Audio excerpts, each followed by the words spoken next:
One of the practices from the Pacific Islands that I find most intriguing is map making from the Marshall Islands. The Marshall Islands see themselves as being the greatest navigators in the world, and one of the things that you can see as a material representation of this is the wonderful maps. They're called Medo or Rebelib, and they're made of sticks and shells and put together as mental maps of the Marshall Islands and the currents and the swells that link those islands. But the maps aren't used in the way that we use GPS in a car currently, or the way that we used to use a paper map. These aren't things that the navigators would have taken with them in boats. This is a memory aid. So it's a thing that will help you to create a mental map, a really good, solid map. So it was only ever used on shore. The Marshall Islands represents an enormous number of islands and atolls in the Pacific, and it's the first major island group that you reach if you're traveling southwest from Hawaii. The Marshall Islands are a set of 29 atolls made up of 1,200 roughly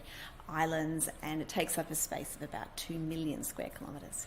And this is almost all water. It's so interesting that this is a map not of land, but it's a map of the relationship between land and sea. The sea is very much the element that Marshall Islanders live with all the time. It's a very intimate part of who they are and their daily lives and their cosmologies. And this ocean links them. It's the unifying element. I think of the ocean as a barrier, but this is the reverse. The ocean That's is right. that thing that creates a relationship between the atolls and the islands. The great Tongan scholar Epeli Hauofa has written very eloquently and powerfully about this, that this is our sea of islands, the way they're all connected. They're connected by the ocean. They're not separated by it. I love that the cowrie shells represent the islands, and they're really small. Most of the chart is wood, it's sticks. It beautifully expresses how isolated those islands are, but brought together within this greater matrix of the wood, of the ocean.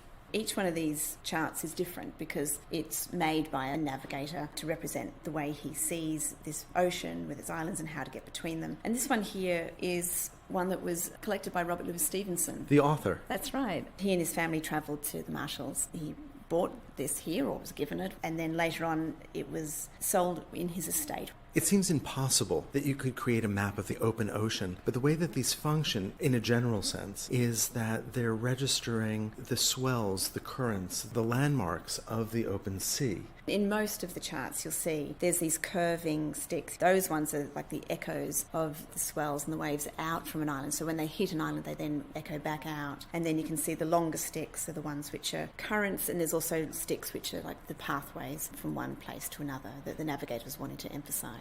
It makes sense that the chart is recording the way in which the water is responsive to the islands, since these islands are low and probably can't be seen until you're right up against them. And that's one of the great skills of Marshallese and other Micronesian navigators, is that as soon as you're just a little way beyond your atoll, your island, you can't see landforms anymore. You really have to just be able to read the sea. And it's a reminder of how treacherous the ocean could be for somebody who was not a skilled navigator, and how important passing knowledge from a senior navigator to somebody who's just learning that craft really is. The master navigators would take the younger men out on the canoes, and they would have them lie down on the canoe and feel the waves. And you can feel when there's one current intersecting another, and you can feel the way the boat rocks differently. And these are very beautifully designed outrigger canoes, and they're very highly attuned to their specific lagoon and sea environment and work in all sorts of difficult sailing conditions. And that relationship with the sea is changing rapidly now. The big issue for the Marshall Islanders now is climate change. Here in the past it's been nuclear testing. So in the 1940s and the 1950s, this was a place where the United States tested its hydrogen bombs, most famously at the